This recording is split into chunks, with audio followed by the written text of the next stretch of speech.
नमस्कार साथियों, आप सभी का स्वागत है S Kumar Sharma official YouTube channel पे। मैं हूं एस कुमार। इस वीडियो में बात कर रहे हैं विकास के सामान्य सिद्धांतों के बारे में। अब किस प्रकार के कठिनाई स्तर के प्रश्न आते हैं उनको हम ओल्ड एग्जाम के कुछ प्रश्नों और हमारे द्वारा बनाए गए इंपॉर्टेंट प्रश्नों से हल करके हुए देखेंगे। तो आपको कॉपी पेन लेके बैठना है ताकि यह वीडियो जो आप पूरा देख लोगे तो आपके जो सामान्य सिद्धांतों वाले प्रश्न हैं वह कभी गलत नहीं होंगे, क्योंकि मुझे पूरा विश्वास है कि एक एक डिटेल जो आपको जान लेना चाहिए ऑप्शंस पढ़ते समय वो आपको यहाँ मैं ज़रूर प्रदान कर दूंगा। तो शुरुआत करते हैं पहले प्रश्न से।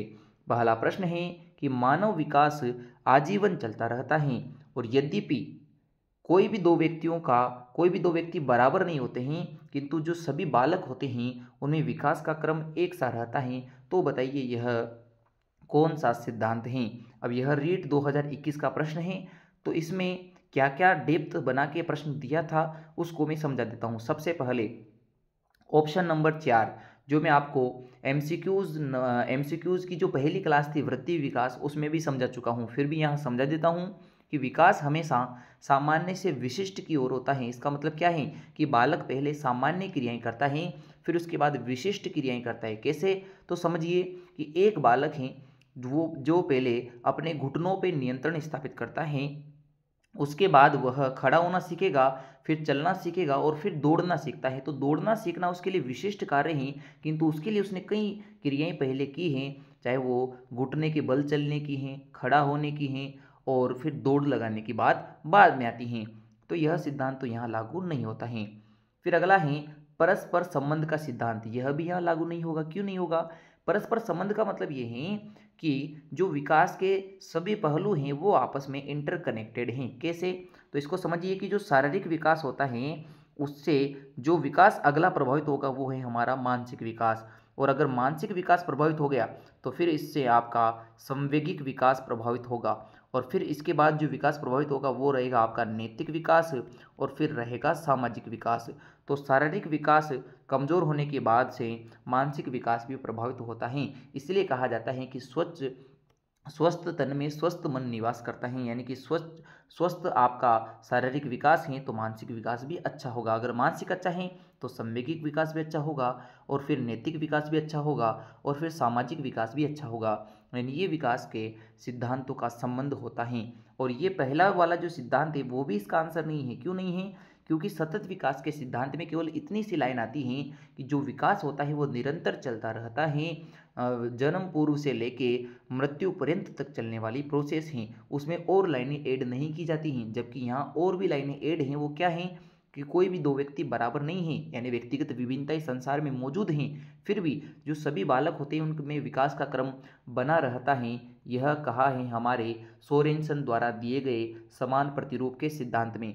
सोरेनसन जो वैज्ञानिक हैं उन्होंने कहा कि जो जीव होते हैं वो अपने समान जीव पैदा करेंगे, यानी प्रतिरूप पैदा करेंगे, और जो प्रतिरूप पैदा होते हैं उन प्रतिरूपों में विकास का क्रम एक सा बना रहता है।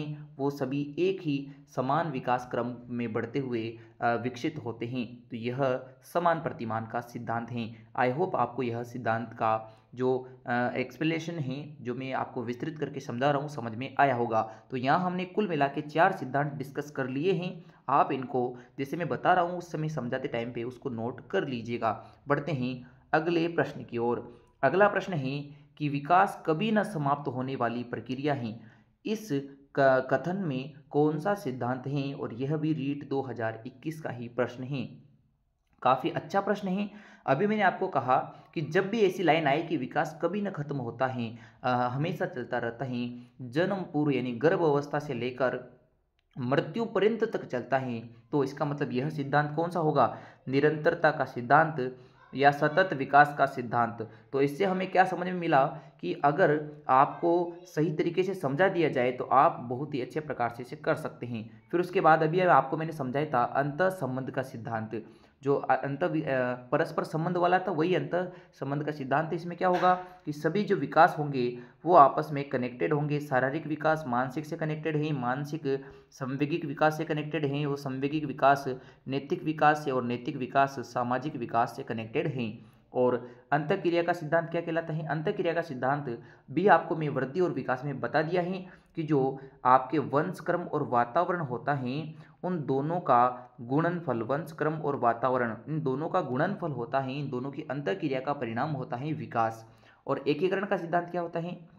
एकीकरण का सिद्धांत ये कहता है कि विकास एकीकृत रूप में है। बालक जो होता है पहले वह अपने संपूर्ण अंग पे नियंत्रण पाता है और फिर उस अंग के जो भाग होते हैं, छोटे छोटे घटक हैं उस अंग के, उन पे नियंत्रण स्थापित कर पाता है। यानी विकास एकीकृत रूप में होगा, पहले अपने संपूर्ण अंग पर और फिर उस अंग के भागों पे बाद में नियंत्रण स्थापित होता है। तो यह सिद्धांत आपके एकीकरण का है। मैं दावा करके कह सकता हूँ कि नॉर्मल किताबों में यह सिद्धांत पढ़ाया भी नहीं जाता है और पढ़ाते टाइम पे कई सारे शिक्षक इस सिद्धांत को पढ़ाते भी नहीं हैं। तो एकीकरण का सिद्धांत जो आपको मैंने बताया वो ऐसा कैसा ही लिखे कि विकास एकीकृत रूप में होगा और पहले संपूर्ण अंग और फिर उसके भागों पे नियंत्रण स्थापित किया जाता है, एकीकरण का सिद्धांत। अंतःक्रिया का सिद्धांत क्या है? वंशक्रम और वातावरण की अंतःक्रिया का परिणाम है।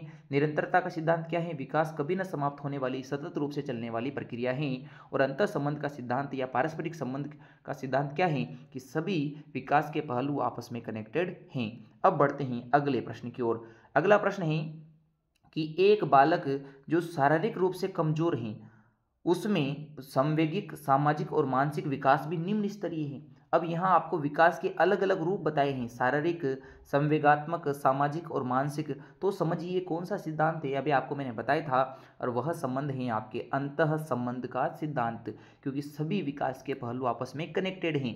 एकीकरण का सिद्धांत आपको मैंने जस्ट ऊपर बताए हैं कि विकास एकीकृत रूप में होगा, पहले बालक संपूर्ण अंग पर नियंत्रण बनाएगा, फिर उसके बाद उस अंग के जो भाग होते हैं उन पे भी कंट्रोल बना लेता है और लास्ट में वह इन सभी को अच्छे प्रकार से यूज करना सीख लेता है।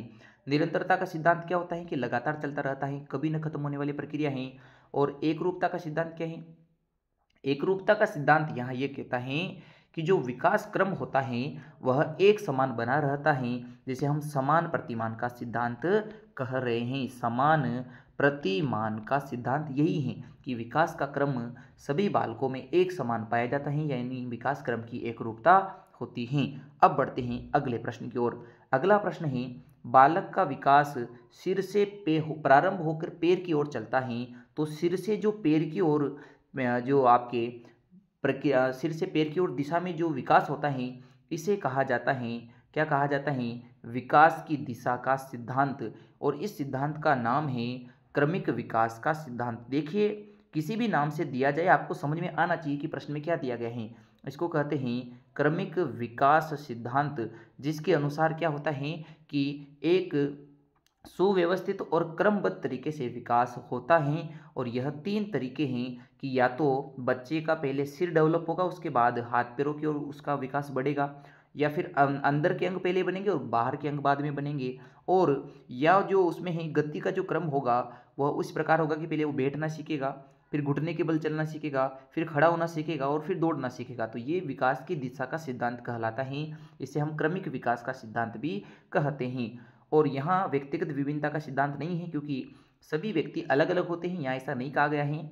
और निरंतर विकास का सिद्धांत यानी कि लगातार विकास चल रहा है, ऐसा भी यहाँ नहीं कहा गया है।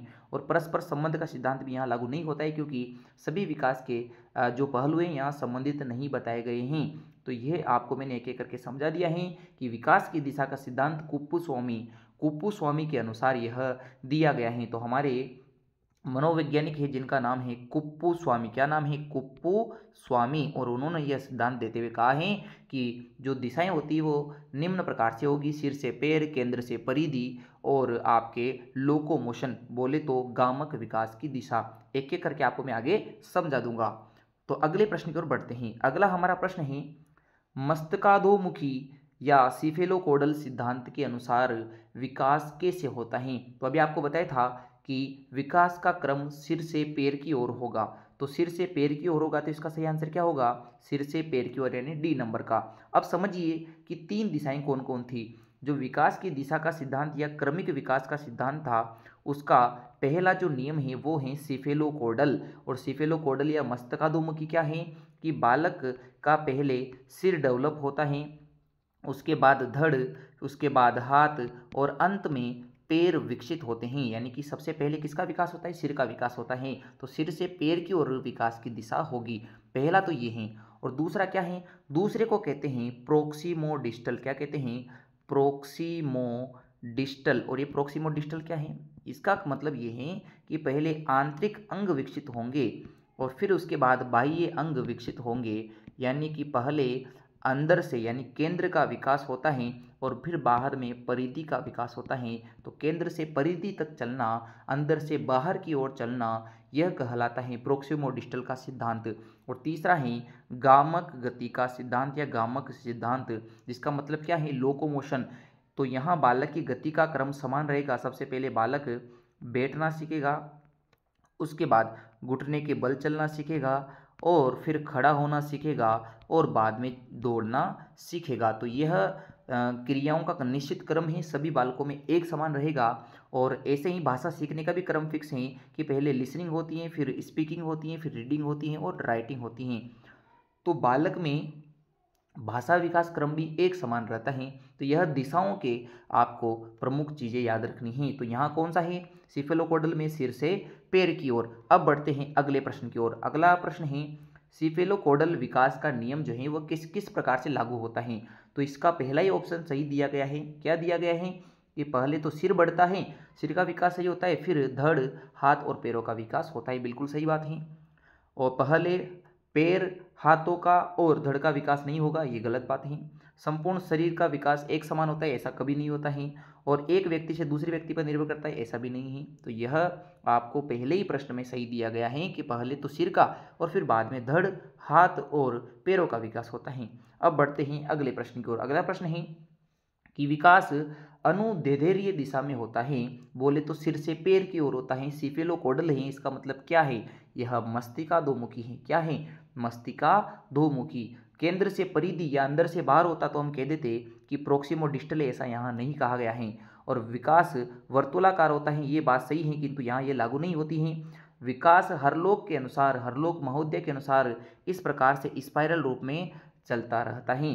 आपके वृद्धि लीनियर होती हैं, अभिवृद्धि जो होती हैं, शारीरिक वृद्धि, वह लीनियर होती है, रैखिक होती हैं, किंतु विकास कभी भी लीनियर या रैखिक नहीं हो सकता। तो यहाँ तो इस प्रश्न का सही उत्तर क्या होगा, मस्तकाधोमुखी यानी सिफेलोकोडल। फिर अगला प्रश्न है कि 2022 रीट का सबसे इंपॉर्टेंट प्रश्न मैं इसे मानता हूँ और ये परीक्षा मैंने खुद ने दी है, तो इस प्रश्न का जवाब पाना भी बहुत सिंपल है। समीप से दूर, समीप से दूर का मतलब क्या हुआ कि अंदर से बाहर की ओर यानी केंद्र से परिधि की ओर जो होगा वह इसका सही उत्तर है। तो आपको यहाँ दे रखा है कि शरीर के केंद्र से बाहर यानी केंद्र से परिधि की ओर होगा। तो पहले में तो आपका राइट आंसर हो जाएगा द वाला। दूसरा है सिर पदाभिमुख दिशा, सिर से पैर की ओर, तो आपका इसका सही आंसर हो जाएगा अ वाला यानी सिफेलोकोडल। और समीप दूराभिमुख का मतलब क्या हुआ, प्रोक्सिमोडिस्टल। तीसरा है अंतर व्यक्तिगत विभिन्नताएं, इसका मतलब क्या होता है कि दो व्यक्तियों में पाई जाने वाली विभिन्नता। तो इसमें दे रखा है कि विभिन्न बच्चों के बीच की भिन्न भिन्न दर से विकसित होने की दर। और लास्ट है अंतरा व्यक्तिगत विभिन्नताएं, यानी एक ही व्यक्ति के जो विकास के अलग अलग पहलू हैं उनके अंदर पाया जाने वाला अंतर। तो विकास के किसी भी एक पहलू की दर उसके दूसरे से भिन्न हो सकती है। तो अंतरा व्यक्ति मतलब खुद ही के अंदर, अंतर व्यक्ति मतलब दो के अंदर या दो से अधिक के अंदर। सिर पदाभिमुख का मतलब सिफेलोकोडल, सिर से पैर और इसका है समीप दूराभिमुख का मतलब प्रोक्सिमोडिस्टल, केंद्र से बाहर या केंद्र से परिधि की ओर। तो यह सबसे इंपॉर्टेंट प्रश्न आपको मैंने समझा दिया है। बढ़ते हैं अगले प्रश्न की ओर। अगला प्रश्न है, और ये प्रश्न काफ़ी बच्चे गलत करके आते हैं, ये रीट 2018 का है कि शुरू में तो बच्चा अपनी पूरी हथेली का प्रयोग कर रहा है और फिर बाद में जब उसमें बुद्धि और विकास का जो क्रम बढ़ता है उसके अनुसार फिर बच्चा अपनी अंगुलियों और अंगूठे का भी प्रयोग करके वस्तुओं को पकड़ना या उठाना सीख जाता है। तो यह कौन सा है, क्या यह सिफेलोकोडल प्रगति है, यह नहीं है। क्यों नहीं है, क्योंकि सिफेलोकोडल में सिर से पैर की ओर की प्रगति बताई जाती है, यहाँ ऐसी बात नहीं कही गई है। क्या यह व्यापक से विशिष्ट कार्रवाई है, नहीं है। क्या यह अनियमित प्रकृति है, नहीं है। यह कौन सी है प्रकृति, यह है प्रोक्सिमोडिस्टल, जिसमें कहा जाता है कि केंद्र से परिधि की ओर सबसे पहले आप जो है अपने पाम बोले तो हथेली पे नियंत्रण अंदर की ओर स्थापित करते हो, यानी कि आपका पहले हथेली जो है नियंत्रण स्थापित करेगी और उसके बाद जो बाहरी हिस्सा है अंगुलियां वगैरह, अंगूठे वगैरह, फिर उन पे नियंत्रण स्थापित होगा। तो हाथ जो है उसका आंतरिक भाग है हथेली, पहले उस पर नियंत्रण है और फिर उसकी जो बाह्य भाग अंगूठे और अंगुलियां हैं उस पर बाद में नियंत्रण स्थापित होगा।